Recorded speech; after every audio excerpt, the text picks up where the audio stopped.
Lesson 23. Bird flight. No two sorts of birds practice quite the same sort of flight. The varieties are infinite, but two classes may be roughly seen.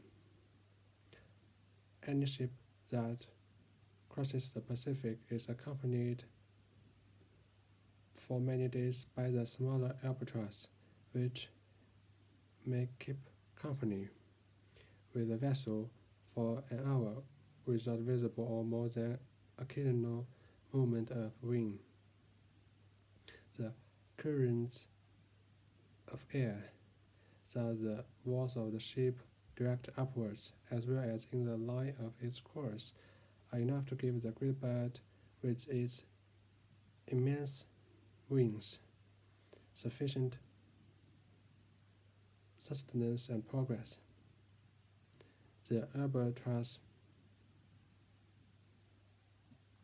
is the king of the gliders, the class of flyers which harness the air to their purpose, but must yield to its opposition. In the country school, the duck is supreme. It comes nearer to the engines with which man has conquered the air, as he boasts. Duck, and like them the pigeons, are endowed with steel-like muscles that are a good part of the weight of the bird, and these will ply the short wings with such irresistible power that they can bore for long distances through an opposing queue before exhaustion follows. Their humbler followers, such as partridges, have a like power of strong propulsion, but soon tire.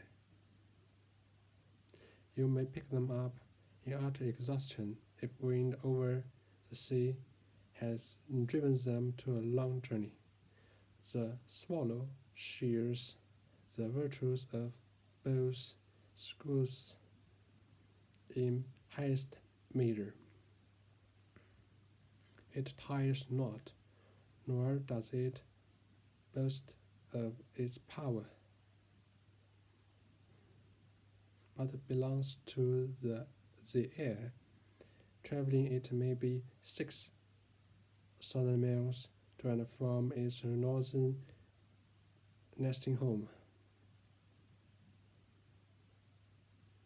feeding its flowing young as it flies, and slipping through a medium that seems to help its passage, even when the wind is adverse.